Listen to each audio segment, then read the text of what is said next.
This is the knockout artist, Chris Hero, and if you're looking for some true heel heat, you better listen to them boys.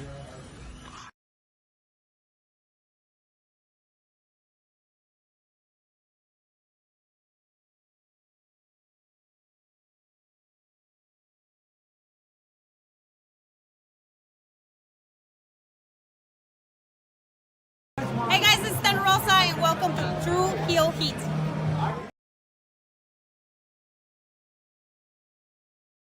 What's going on, everybody? This is your former AEW World Heavyweight Champion. Once a champion, always a champion. Swerve Strickland. Whose house? Swerve's house. You're watching True Heel Heat podcast.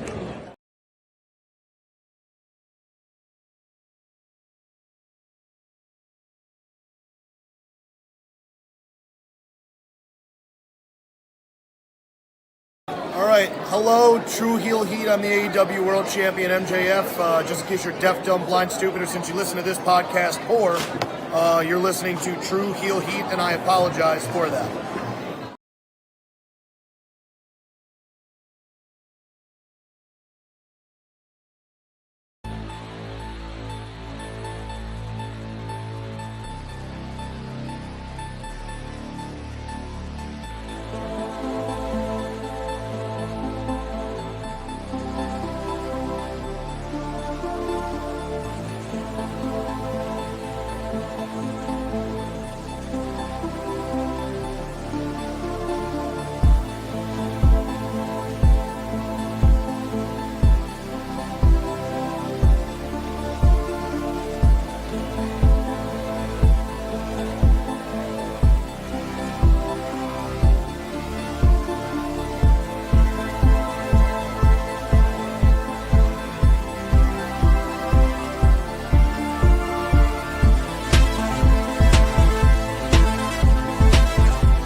Hello.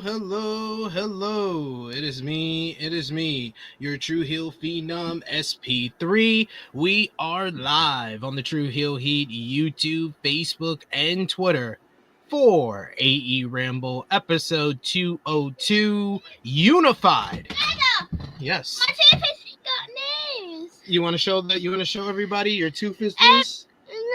You want to tell everybody, announce it? Oh, you're pressing too many things right now. My tooth is fell out. Your tooth fell out? Yay! Oh, she found your tooth. You want to show everybody your tooth? My tooth has come out. Congrats, Huh? Governor. Jimmy said congrats. Say thank you, Jimmy. Thank you, Jimmy.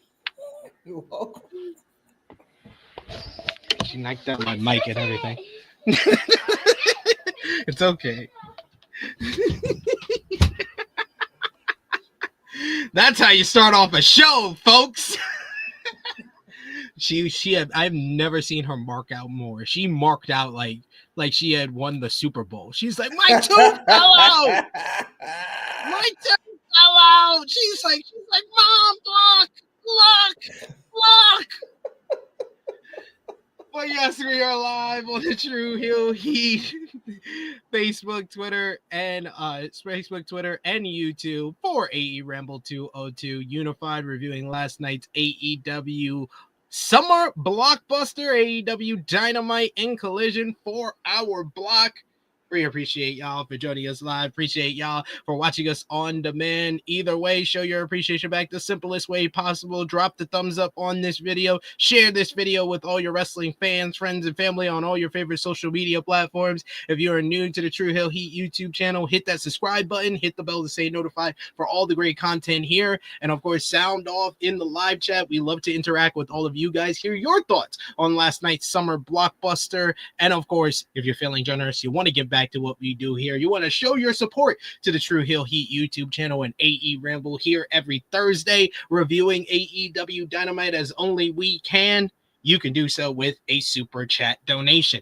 Any dollar amount matters. It goes back to the contributors that you see on screen with us here. It goes a long way to help the channel grow and move forward. So we always appreciate the support. And not Harlem withstanding, she said thank you to him, but let me give him a proper introduction. He is my co-host extraordinaire, one of my good friends. I've known him for over 2 decades.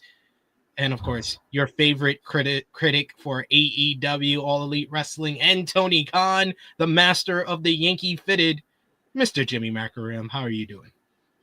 I'm good. I hope you all are doing relatively well.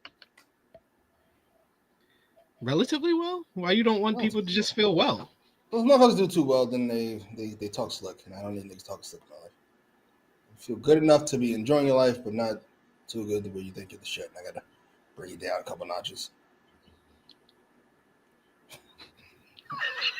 Remind you that your job is shitty, or your God is not real, or your fucking girl is ugly. I don't want to do any of these things. Jesus Christ! Say the wrong thing. I have to do it. It's my job.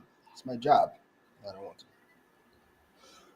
The words and opinions of Jimmy Mackram do not necessarily reflect those of True Heel Heat, its viewers, or affiliates. You just know how to start off a show, don't you? You never did somebody? Some shit did somebody. What? Just bring them down a couple notches. Well, yeah, especially with wrestling fans, but I don't like flaunt it like you just did. Hey, your son looks rather Asian. Isn't your wife white and you're black?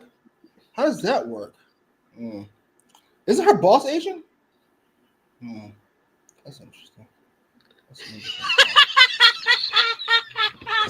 Wow! Is the mailman Asian? Wow, this guy's outrageous. This is the type of things you say to your neighbors.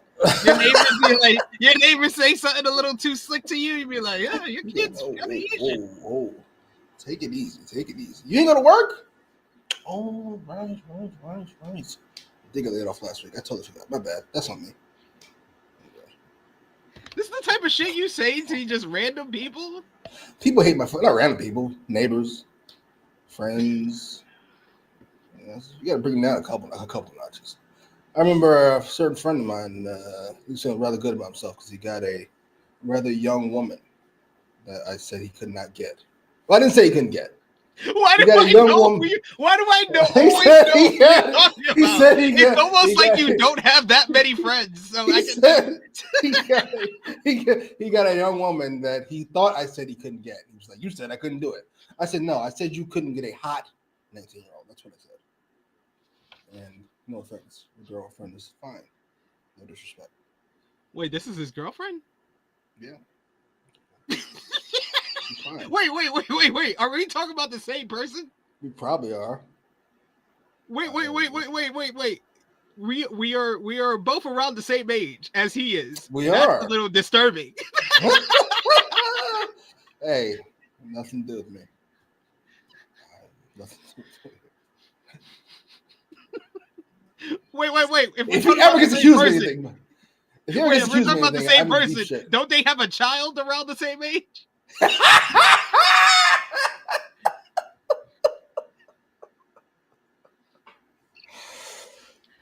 was about to say, if I end up on a witness stand somewhere, I'm so fucked. So him having a child the same age didn't give you the thought process that maybe he was into people even younger than. Oh, shit. This just warped my mind. Oh man.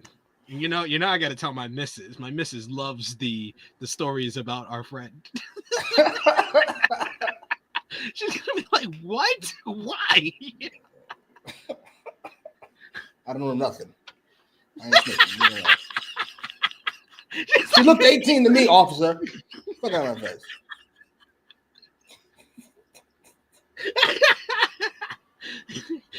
Hey, Chris Hansen. She told me she was 19. Oh man. Okay. Hello Kitty backpack didn't give it away. I wasn't paying that close attention. It's high and by with me. So. She had a Peppa Pig book bag. What are you talking about? Everybody skips down the street sometimes, officer. You know. Oh shit!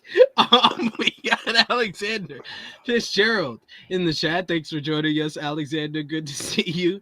He says Twitter was roasting Punk the other day. Whoever put Busta Rhymes AEW music or AEW money over Punk's Titan Drawn had me in tears. I did see that. That was pretty funny. I did for anyone who watches me over on In the Weeds on Fightful Overbook. I did read on In the Weeds this week our conversation during Monday Night Raw, how you accused me of being a bad friend or not a friend to you because of my CM Punk comments and shared a meme with you. But yes, what are your thoughts? That's it. That's all you did. It's like that's all I did. 8-10. It's Cena and Punk in Saudi Arabia. Right. You said, wait, what? And I just said, it's happening. Yeah. And then I gave you the tweet. 8:30. Here's the picture. 9 o'clock. Hey, here's another picture. Nigga, I heard you. I heard you the first time. Why are you doing this today? I just had to make sure, sir. I'm just trying to doing my due diligence. Right. Fitz posted that at 102. You come on the air at 105, and then there's a whole thing at 110. 8 minutes. This is clearly 8 minutes before anybody even showed up on the screen. He decided he had to get this off his fucking chest. It's the unbiased commentary we always look for from our fucking commentators. I will say this. I don't want to be too rude. No, I've got to be rude. It is what it is. Perhaps you should not throw stones if you live in a glass house. And that nigga loves throwing stones. I hate to be. I got to keep it a buck. Because if this was Seth Rollins or something like this, I'd be tearing him a new asshole. And I have to, sir. You're my favorite wrestlers ever, but it is what it is. This is a level of hypocrisy that you can't really live down. I mean, you're gonna take it on the chin the next however many fucking months because you deserve it. It's easy to take a moral stand when there's nothing on the line. But now there's shit in the line, and all of a sudden the morals go out the fucking window. No disrespect. It is what it is. Now, I don't care how they bought you off. Out of terminology I have to use because it's the truth. I don't know how they bought you off. Money, a title shot. I don't know. The championship at Mania, the Mania main event. I don't know what it was, but whatever it was, is it worth coming across like... Do I really want to call CM Punk a cunt? I don't know if I want to do that. A hypocrite. I think a hypocrite. That's great. That's great. That's much better. But he's not coming across like a hypocrite. He is. You just are. That's how that works. When you have standards that you say you live up to and that you don't, it's hypocritical. It makes me gross. But I knew this was gonna happen when he said the whole line that we talked about before, and I know you were kind of you were still on the fence then, and you were still trying to back up your boy. But I knew after the IG live where he was like, I don't hate Saudi Arabia. I've never been there. Well, he hasn't been there. I was like that was a very but we know. Come on, you've been watching CM Punk. You've been watching CM Punk for 2 decades. He is one of the most calculated and deliberate individuals when it comes to public comments. This was basically him bidding out the shot. This was like him throwing in a smoke bomb before he walked through the fires. Well, it didn't do much trick. That nigga, because we're Bane on the other side. We don't fall for theatricality and deception. I will say this, however. I don't blame the Codys of the world and people like this because they don't pretend to have some type of moral fucking standing. The niggas are here. Cody's here for the spot. It is what it is. The rest of the niggas are here for the money. It is what it is. They don't care if they went to fucking Afghanistan. It makes a difference to them. But if you say that shit is gross and then you go and do that shit, it is what it is. Sorry. I'm sorry. Very sad. You can't say you're not fair. I always give it up for you because you do keep the same energy. You do keep the same energy, and I appreciate that about you. Thank you, brother. He said even if we got Anakah in the chat. It says, "Stop looking crazy, Jimmy," with the laughing emoji. He's talking about how you looked when Harlem showing you her. Oh. I love that. I love it. Listen, kids are great, but like if some random dude in the street decides to show you his tooth, what kind of face would you make? It's not a random dude. It's a cute kid. Some dude you know shows you what's on the street. Word. She did say it was funny because right before her tooth fell out, she was like, "You're gonna do your show with Jimmy today, Jimmy Day." So she had to come. She doesn't usually come in here and show her face on camera. She doesn't like to be on camera. No. She will to show you that her tooth fell out. So. I'm happy to hear from her in that accent she has. We got Carl Winslow, Reginald Vell Johnson in the chat. Good to see you. He says, "Hello, SP3 and Jimmy. How are you? I'm doing well.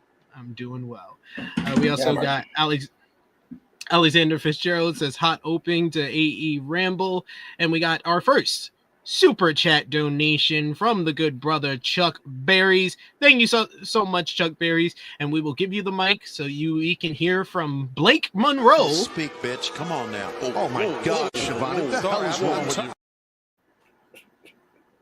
We got a super chat donation from Chuck Berries. Thank you so much. He says, "Well, I guess I will play the role of the Tooth Fairy. LOL. Nah, it's just the Harlem tax. Hashtag co-captain 26,744. There you go. But yes, I said the Blake Monroe line. What did you think about the name change for Mariah May? How do I put this nicely? When Ricky Saints changed his name, I came up here and said, that name is fine. It's about exactly the same as Ricky Starks. His name was Ricky Starks first, or was Ricky Saints first, rather, and he changed the name to Ricky Starks. I would probably feel the same way. Like, it should have just fucking kept it. But I'll get used to it. Blake Monroe stinks. I don't want to be rude. That's heinous. That's bad. I don't know whose idea that was. That is both generic and clearly made up. I fucking hate that goddamn name. That's one of the worst names I've heard in a little bit. Like, and I don't care if it's her idea. It makes no difference to me. So don't bother saying it out loud. I don't give a fuck. Mercedes Moné's her idea, and this fucking stinks. Blake Monroe is terrible. It is what it is. I do love how a lot of people were like, "Oh, it's Blake is her niece's name." Like that makes it better. There's no difference to me. It's not a wrestling name. Mariah May is so perfect. Certain names just kind of flow together. It's got to have a certain pizzazz to it. Like a motherfucker named Dusty. Like it's great. It hits. That's a wrestler's name. Mariah May, her real name, is a wrestler's name. Blake Monroe? What is this? And Mariah Monroe was right there. Mariah Monroe was right there. Yeah. Did she say why she wanted to change it, or she just had to change it? Is it in the contract? She wanted. What's going on? WWE wants to own the name, so they usually don't go for people's real names. Mariah Monroe, then. What the fuck? Lord. I agree. Either way, Mariah Monroe, Blake Monroe is still a porn star's name, so. Oh shit. You say people named Monroe or have porn stars' names? They're real people named Monroe. You say Earl the Pearl's a porn star? No. I'm saying Mariah Monroe. I'm saying Mariah Monroe and Blake Monroe are porn star names. Mariah's her name. They're actual porn stars. There's actual porn stars with those names. I'm just stating there's actual porn stars named fucking. I can find some SP3 if I had to. Fucking. Put some money on it. Go ahead. How much? Put a 5. I'm on to it. I don't want to hear I have kids and none of that shit. I'm good. Nothing to do with me. I'll put 5 on it. All right. Back in next week. All right. We'll see you next week. Kelsey Monroe Huh? Sorry. Kelsey, talking about Kelsey Monroe. Kelsey Monroe was fine as hell. There's a Blake Boston too. She fine as hell too. We got Chuck Berries who says, "What's good, THH fam? Hope all is well with you guys despite all the madness in the world today. Hopefully everyone is out there being safe and we can give you some relief from the real world and have a laugh or two with us today." We also got King Potato who says, "MLK said, don't trust them white liberals, bro." There you go. Mix. Yeah. Martin Luther King. What's the matter with you? Pay attention. See this? This is when Negroes should end up in school. What are we doing? God damn it. They don't teach black rights in schools. I guess that's why. We got Will Jessup in the chat. He says, "They told Punk, you want the main event? Okay, that's fine. But we want your soul," in The Rock's voice. LOL. That's I definitely get that vibe. I can see Triple H going, you know what? We just need to know that you're all in. You know, we're going forward there. Or maybe the Saudi prince or whoever over there wants him by name since Roman's not going to be there. I want that one. Tattoo guy. I want tattoo guy. Hey, we gotta pop this cherry before Royal Rumble and we start pitting the bigger events in Saudi Arabia. So let's get this one off. Night of Champions. Get used to it, motherfucker. We got Alexander who says, "How soon before Punk visits Dynamite," followed by Christopher Daniels greeting him, telling him to go home after TK finds out he's in the building and still under a WWE contract. Laughing emoji. He's basically making a reference to him going to WWE Raw. Read his next comment too, because I have a question after that. He said, GBT, name. He said, "Toni Storm's promo is coming true. She sent us to a lifetime of mediocrity." What is with this absurd loyalty you have to a fucking company? I don't understand. Please explain. If it's something else, I'm willing to hear it, but I'm thoroughly curious. Like, I'm not really curious what Frank World thinks, because Frank World, he seems like he's a true believer. What is your deal? Like, he's a true believer. Frank World he's a true believer. He believes in the prophets and the conspiracies and shit. I want to know what your deal is, sir. Explain yourself. We got Boris in the chat. He says they call him the second Saudi saint. Hey, you know he's reading all this. He doesn't seem to type. Like, I'm gonna turn that shit off. He's fucking sits there, looks at the lashings, punching the air at the house. Big Man Dog says all these horrible NXT names are picked up by the wrestlers. Don't make them good. Yeah. The fact that they always try to make it up like, oh, you know, the wrestlers are the one that picked them. That doesn't make it all right. Yeah, I don't give a fuck. It's fucking awful. She'll be fine, by the way. She's too good not to be fine. And mind you, it's not like the wrestlers tell them the name they want to use and that's the one they use. The wrestlers are told to give them 5 first names, 5 surnames, and then the creative come up with the best combination. Oh, hell no. I'm not doing that. I'm gonna get fired in the first week here. I'm not doing that. I'll pick 5 names and then you tell me if you like them. Not have you mixing and matching shit. Get the fuck out of here. Good Lord. Oh, Chuck Berries agrees with us, saying yes, Mariah Monroe would have been better in my opinion. I did like the video package. I saw some people being like, "Oh, it's just a timeless Toni Storm ripoff." It's not timeless Toni Storm. It's Sabrina Carpenter. Yeah, Mariah May. She's kind of. I'm gonna become Mariah May. Sorry, just like I call motherfucker Edge, motherfucker Mariah May. I'm sorry, it is what it is. Yeah, she's got a great look where she looks hypersexualized, but when she gets in the ring, she is impossibly violent. It's a nice package. She's gonna be fine. Yeah. King Potato said Triple H asking Punk to go to Saudi. The Crown Prince is a huge fan because he's straight edge. Come on, Punker, do this one favor for me, please. That's not what Triple H doesn't understand how these things work. He's straight edge. Not quite. He's drug of choices. He's better. He's better than everybody because he's straight edge. Senior Nerd says, "How about Mariah Blake Monroe instead?" Nah. Yeah, that's it. I feel like that's too much. Like, because then you would just make that into an acronym instead MBM. That's pretty cool.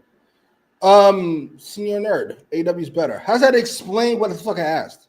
Even if I buy into that concept, how does that explain what I asked? Let's try this again. What is with this extreme loyalty to a company that Fitz cleverly avoided? Not buying it. I'm asking you and him now. Let's say AEW is better. Let's say it's twice as good. Let's say it's 5 times as good. How does that answer my fucking question? Give me another shot. You get another shot at it. Go ahead. I'm gonna assume you guys are older than 12 and can put a coherent thought together. Go ahead. I'm here. In a bad mood too. Pump me in a bad mood. And then Mariah May made it no better. So go ahead. All right. Give it a shot. I don't have to ignore your comments the rest of the show. Fitz in particular. Sidestep that question. You're not slick. Go ahead. Spit it out. Big Man Dolly says if they gave her a completely new gimmick, the sickos would have cried about that instead. Yeah, there are shades of her glamour character from AEW, but that's what the WWE is paying for. They've done this with every one of the AEW kind of signings where they put their spin and the WWE kind of presentation on the package that they basically are purchasing. Right? Paid for it. I want to see it. How about the glamour? Full stop. I don't even need the rest of it. He's like, I don't even need it to be a nickname. I just need it to be the name. The glamour. Please and thank you. God damn it. Oh, that's awesome. And then we got Around the Point Network. Good to see you in the chat, brother. He says, do you think CM Punk has learned the chorus to A-Rap money? That's crazy. And then we got, he also says they should have called her Mariah. No, because if she leaves, then she's just going around with the same thing. Like, yeah, that's what it's all about. They want to own it and they want to basically claim it. They don't want like the whole R-Truth thing. That's what makes it like one of the best stories of the year so far. That the fans cheering for him has led to him having the negotiation power to get his real name on screen so he can use it after the contract is done when he leaves WWE. I also wanted to ask you about that. What did you think about everything that went down with R-Truth coming back less than a week after he was legitimately told his contract would not be renewed? The Triple H response saying that it was all part of the show, and then Truth basically putting a whole big bucket of water on that, saying that it was not a work, and his son also confirming it was not a work, and all the information that's come out that our homie, the big homie that we always been bigging up here on AEWramble, Nick Khan, had to step in and make this deal possible because Triple H kind of did not handle this the best way. Not handle it. Nick Khan dealt with the same cards he dealt with, calling this angry nigga. So what? Nick Khan calls it good front. You want your fucking explosive in your car, whatever the fuck being stuff that kind of got to do. I hated all this. Not the Saturday part. Saturday part was great, but everything before that with the We Want Truth and now everybody loves R-Truth all of a sudden. You know, they've been shitting on this guy for years now, pretending like they're really gonna miss him. And then I had to take a step back because I do frequently overreact, and I said, you know what? My timeline is probably filled with. I watch Dynamite, so it's probably filled with more AEW nerds than WWE nerds. Maybe the WWE nerds did want him back. Maybe that's true. Maybe I'm coming back to some a biased point of view. I'm gonna give them a break. Then he comes back. That's shocking to me. No fits yet. That's interesting. We can wait. Sorry. And then the Triple H press conference. The Triple H press conference didn't bother me because I thought for the first time in a while he fucking tried to gaslight me, which I don't mind. Please do. I don't need to know about WWE behind the scenes, unscripted. Then we called truth. He wouldn't answer the phone, that cocksucker. And then I don't need to know all this. Just let me take place in the magical world. He did say something in the press conference I did not like, which I will get to later, I suppose. And then listen, I want to have before is our truth. You had some leverage. You used your leverage. You're probably gonna make a lot of fucking money. I'm here for it. Good on you. Make some money to come back. You make some money when they get rid of you for real. Fantastic. I'm pleased. I'm very pleased. Yeah, I mean, Triple H.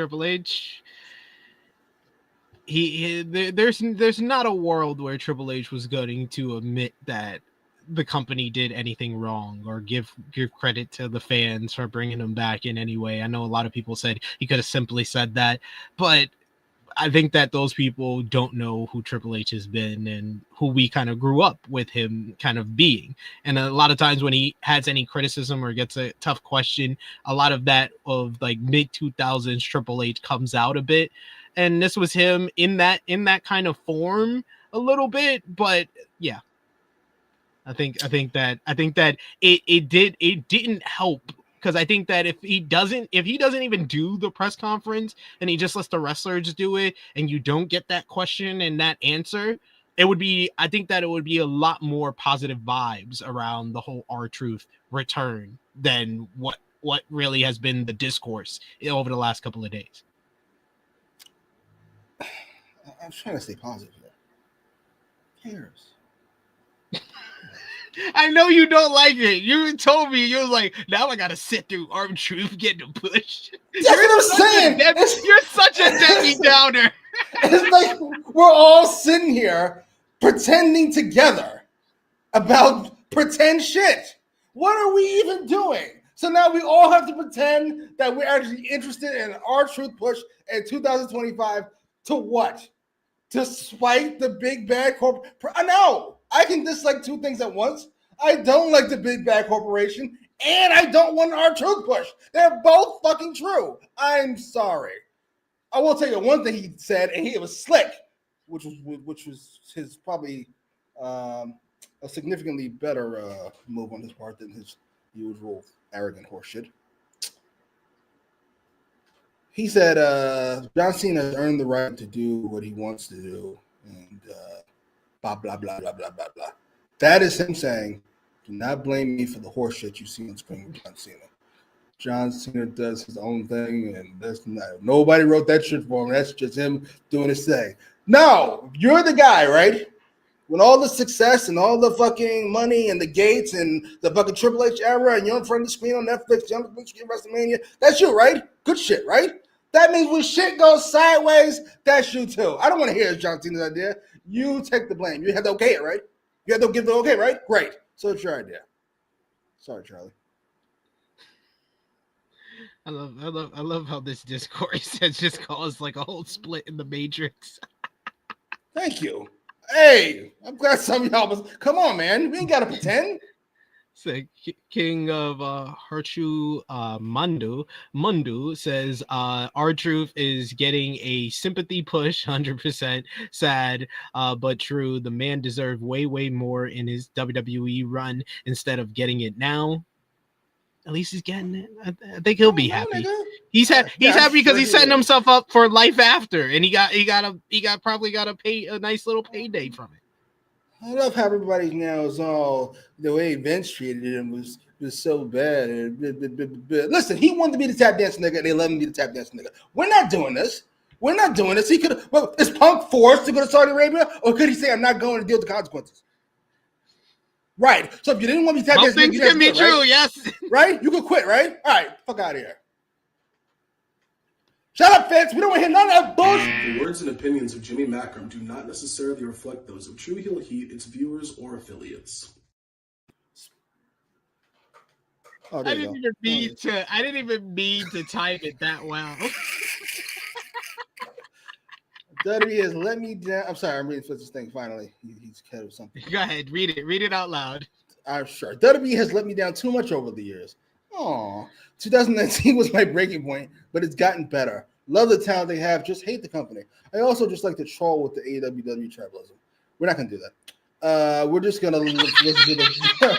We're just gonna listen to the first two and ignore the third one, which is something I do when you have an honest moment with somebody. You try to cover it up with humor or sarcasm. We're not doing that. Sorry, sir. Fair enough. Fair enough. Just notice you're doing it. That's all. Just notice you're doing it. That's all. Yeah, I have no problem with tribalism. Is when people are like phony about it and try to be like, "Oh, I'm not tribal. I watch both. I don't like this little thing from WWE, but I so it's not the same." And then they try to project their tribalism onto you. I don't like that. Don't do that. Don't do that. Tribalism's fine. I was honest about it. I don't mind. Feel free. Thank you. Chase is always our greater and raider in the chat. He says top 10 ramble moment. Absolutely. Me being rudely. I didn't even mean to touch. I like pressed it way before you even started that rant. It was just how perfect it was timed. Yeah. I've seen, Big Man Dogs. Yeah, he's been a lot more positive about AEW. It's basically because AEW's been better in 2025. So I like fans that if something is not good or not to your liking, you're well valid to criticize it. If something is legitimately better and everyone knows is better and you're a lot more positive about it, then and it's 100% true. WWE in 2019 was not good. WWE in 2025 is definitely better, but I also feel like I feel like too long, it's gone on a little too long where we're grading Triple H on the Vince curve. And I feel like we can also come to the realization that 2025 is not as good as Triple H in 2023 and 2024 as well. I think both things can be true. He's still legitimately 100% better than Vince, but is he as good as he was the last 2 years? I don't personally think that. No. Just no. What was I going to say? Yeah. Well, how long did Tony Khan's curve last? I don't remember legitimately. Well, he took over as head creator in early 2020. And then I've always said, and I've said it for years on this show, the drop off did not even start with Brawl Out. It started when he announces he bought ROH. So that's in March of 2022. Okay, and then we have to come with a question. Is that a continuation of the curve, or is it just not as good? Maybe there was never a curve. Maybe Triple H was just good in 23 and 24 and not now. No disrespect. Yeah. That can also be true too. Yeah, there was times in 2023. Yeah, it was not good.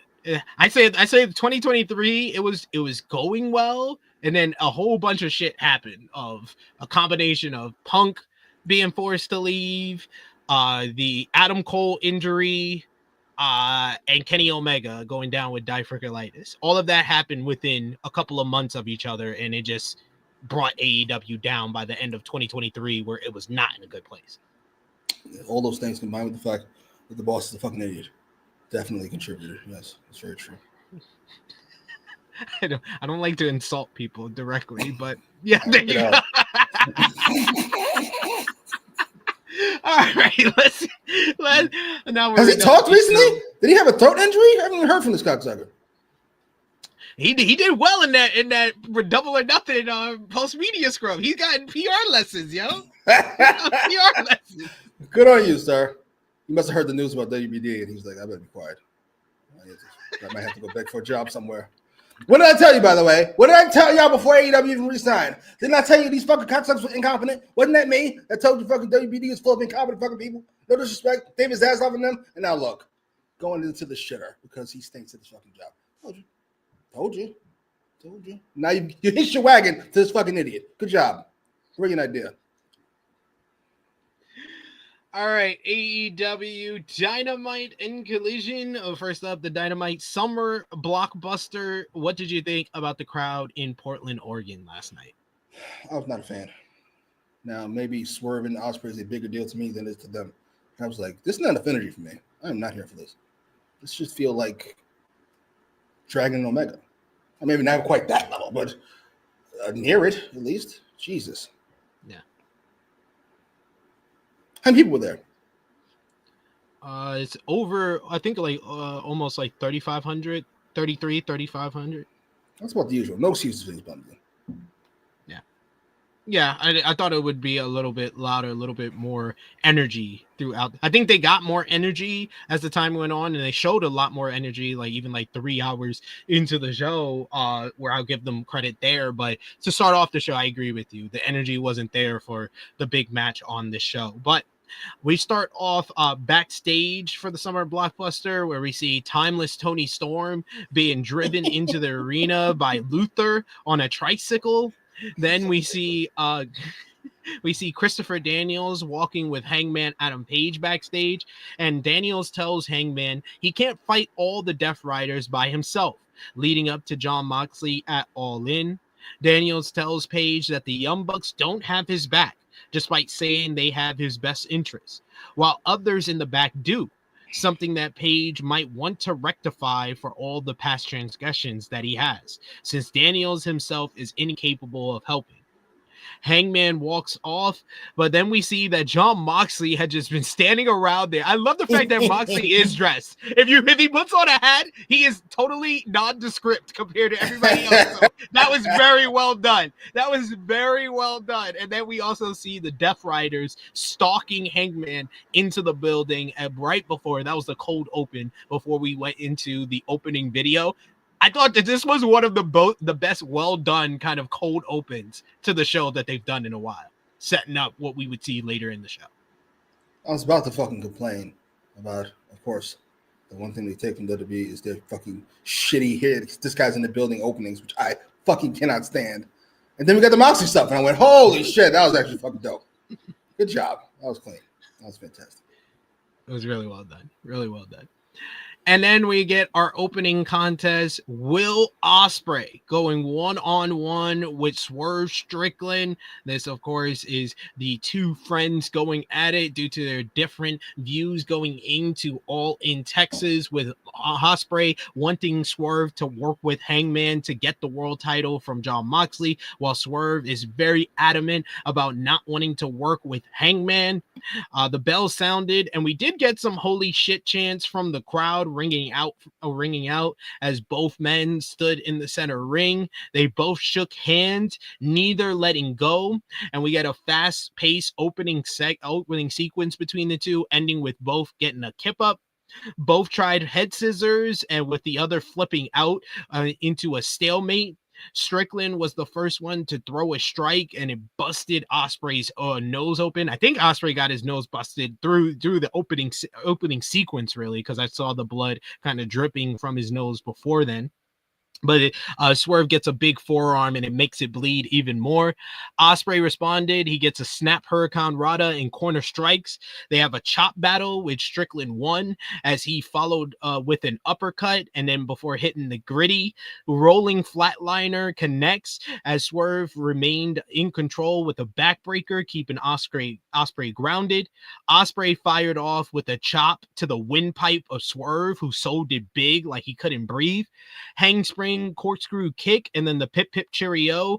Then Ospreay following Swerve to the outside gets a Sasuke special. Back from break, Ospreay hit another springboard forearm to the back of the head of Swerve and tried an Os cutter, but Swerve was able to reverse that into a mid-air neck breaker. Ospreay tried a leg sweep, but Swerve was able to dodge. He hung Ospreay by his feet over the apron and then hit a draping neck breaker off the apron to the floor. That was well done there. You get with Will hung up in the ropes. You get Swerve hitting a swerve stomp to the back, and then only managed a 2 count when he went for the cover. Ospreay whiffed on a desperation hidden blade at first, but tried again and took Swerve's head off. Strickland spun out of a Stormbreaker attempt into a tilt-a-whirl side slam, only for Ospreay to answer back with a stun dong millionaire. He went for another Os cutter, but Swerve was able to catch him in midair with a short arm scissors.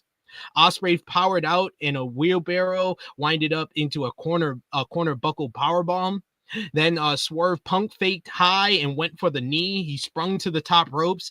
Ospreay caught him with a cheeky Nando's and a poison Rana. Swerve charged at him and he went right into Ospreay getting a Spanish fly. And then the third time was a charm as he hits the Os cutter for a close 2.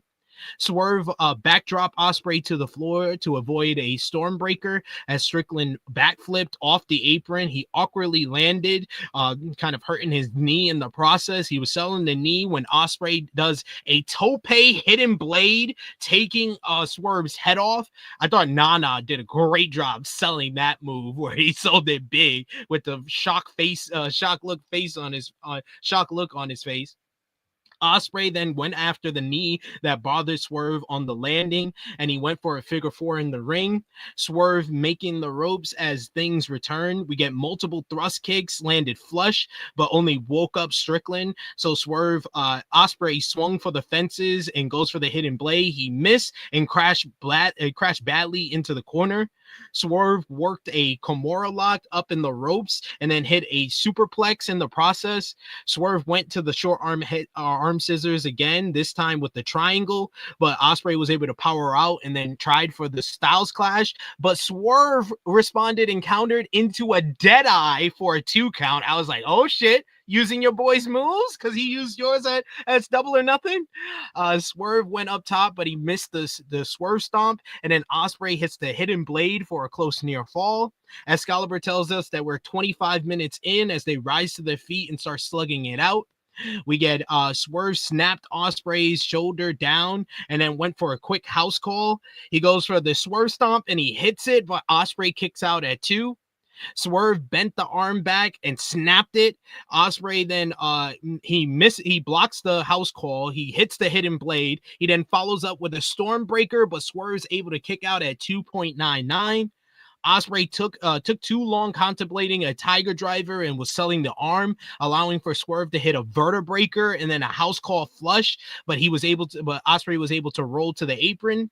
Commentary talks about Swerve not being aware of the clock as Taz says that we're 30 seconds are left. Swerve went for the Swerve stomp, but he slipped on the top rope. The bell sounded right as Swerve got to the top rope to signal the time limit draw. I thought that commentary was too heavy-handed with the teases that you knew it was going to be a time limit draw the way they were doing everything. But other than that, great matchup in my opinion. Nana gave Swerve the microphone in the ring. He says they just showed that AEW is where the best wrestle, but the only way to prove you're the best is to finish the matches. So Swerve called for sudden death. That got a big pop from the crowd after the initial booing for the time limit draw. Before that could happen, though, the music of the Death Riders hit. They walk out with the entire crew surrounding the ring. They surrounded Swerve and Nana in the ring until the Young Bucks run out and attack Swerve from behind. They hit him with the EVP trigger. They hit Nana with the double super kick. Nicholas brought out handcuffs and they handcuffed Swerve to the ropes. They start hitting him with the super kick party. Swerve ate like 5 of them before Wheeler Yuta then throws a bag into the ring for the Young Bucks to pull out the thumbtack covered Swerve answer sneakers, just like Swerve used on I think it was Nicholas at Anarchy in the Arena. The Bucks went for the double super kick when Ospreay appeared out of nowhere. He jumped in front of the Bullet to take the thumbtack super kick for Swerve, falling into Swerve's shoulders as the Young Bucks were shocked at what Ospreay just did. We get "fuck the Bucks" chants from the crowd as Ospreay was left laying bleeding as the doctor and Swerve checked on him to end this segment here. What did you think about the matchup between Swerve and Ospreay and the post-match with the Young Bucks delivering the thumbtack super kick and Ospreay jumping in front of the Bullet for Swerve, similar to what he said in his promo last week that he would do for him, and he proved it here? I'm still taking it as, I'm hoping that's manipulation. That Ospreay took the Bullet to further get Swerve to buy in to this ridiculous process of helping Hangman win this belt. Which I don't know why that would make me want to help Hangman, but sure, whatever. He wants to help Hangman because he wants to help Ospreay. We'll go with that. Oh, yeah. It's beautiful, Renee. ridiculous fucking CW love story. Can't we stick to the wrestling, please? That part is great. Stop giving Jim Pepperman the pen, please. Jim Pepperman's like, I'm cooking right now. It's beautiful. No, this match was great. I wouldn't go tremendous or whatever the fuck you texted me, but it was a great match. It was tremendous. I thought it was the second or third best Dynamite match of the year so far. Can I hear this list at least? Oh, number one is definitely Ospreay and Takeshita. Of course it is. Best wrestler in the world, Takeshita is. Yeah. That part's easy. What else did Takeshita do this year? that's two, I would say if we're doing a Takeshita list, it would be Takeshita and Ospreay, and then Takeshita and Orange Cassidy on Dynamite. That was a great match. Yeah, that was another great match. That would probably be in my top 5 for this year so far. I think this for me is number 2 as far as Dynamite matches, and then I would probably say Mercedes and Athena is in there as well. I did like that match, and that's kind of why I didn't like this one. The lack of selling at some of the more violent spots, like that wheelbarrow, whatever the fuck Swerve gave to Ospreay. Ospreay gave to Swerve where he hit his head on the back of the fucking turnbuckle and then popped up 2 seconds later. Good Lord. The exchange of chops and then a big right hand by Swerve. Didn't I just see this? Is Will Ospreay the weakest striker in the history of wrestling? Didn't I just see him and Hangman do that at that fucking pay-per-view? What the fuck? Enough of this. Enough. Stop doing this. Will Ospreay a kayfabe idiot? Do I have to put him up there with fucking Wardlow and Damian Priest? Good Lord. But yeah, it was a really great match. I enjoyed it. I enjoyed you know what? It lacked heft to me. It kind of felt like all of us knew where this was going, including the people wrestling, which is a 30-minute draw. So it doesn't really matter. That still was great because they're both great in the ring. And Ospreay probably is person. And Swerve is coon. But that doesn't count. I know. Why do you have to say these things? It needs to be reminded. Some of you people forget. They're pushing the black brother. He's a coon. The fuck are you talking about? Same skin color as me. I got to get behind him. Get the fuck out of here. Yeah, I did like the camera angle on Ospreay jumping in. That was a nice little thing. The post match. Really used that. Match. Yeah. Yeah, post match. What did you think about the post match? Dope. Fuck, super kick looked gnarly as fuck. God damn. Ospreay might be really dead. I'm being an asshole right now. Sorry. Sorry, that was great. That looked really good. Oh man. I see we're getting a little debate in the chat going. King says it's because AEW goes straight to the action and it doesn't rely on sing-along entrances and catchy catchphrases to get the talents over like WWE does. Are we getting a WWE versus AEW debate in the chat? There, King Potato says AEW has more believable main event champions than WWE has right now. I don't know about that one. Yeah, what? What are you calling about? What do you mean main event champions? Like over Gunther? Because WWE has okay. If we're just counting, if he's just talking about, we'll just stay with male for now. Okay. WWE has Roman Reigns, Cody Rhodes, regardless of what you think about his heel turn, John Cena, Seth Rollins, Gunther. Jey Uso was just champion. I don't know if you count him as believable or not. So I'll leave him off the list for now. Talking about like people who won the belt? I think he's talking about like yeah, I don't know. Yeah, I don't know what the term believable main event champions. Yeah, we'll get an explanation. Oh, he said to King Potato, yeah, I just mean they don't really have a group of main event guys that would be believable champions in the same way AEW has. They have people like Gunther, Cody, Roman, but those guys are on their way out. Well, Roman is. Yeah, I don't know. Where's Gunther going? Well, Drew is up there for me, but I'll give the credence of they have not been positioning him in that way. Drew's a made guy. Yeah. Thanks to the second Sorry Saint. So last time I'm going to use it, sorry if you're watching, I promise. I just had to get that out there. It's just funny to me now. I ain't gonna hold you, but yeah, just made. You can fucking be an opening match for the rest of his fucking life. He'll always be the main eventer. It is what it is. We got King. I think it was he was responding to Big Man Dogs. He what's the comment here from Big Man Dogs?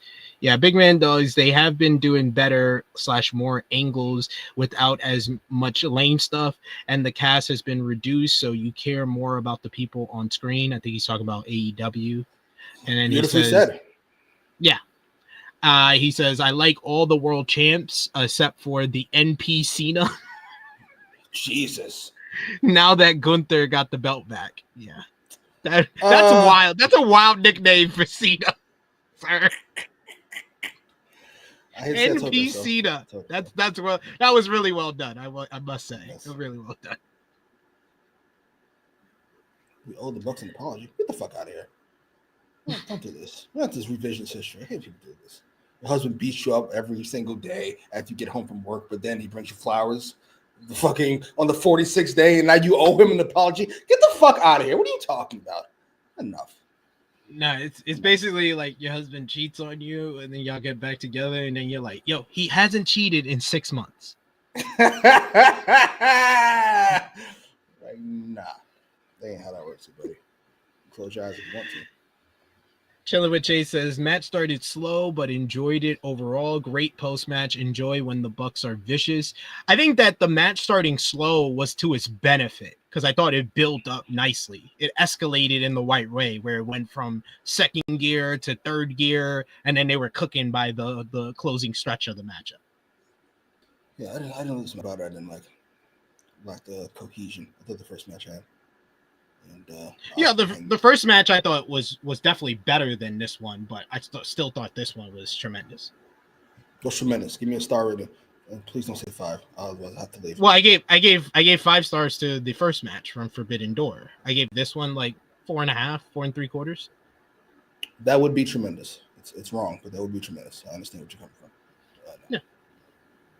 Yeah, when I start bringing out the words like outstanding, fantastic, that's when phenomenal, sensational. That's when I'm going 5 stars. See, that's a character. I'm giving you key clues of where I'm going when I start using those adjectives. That's when I'm going 5 stars.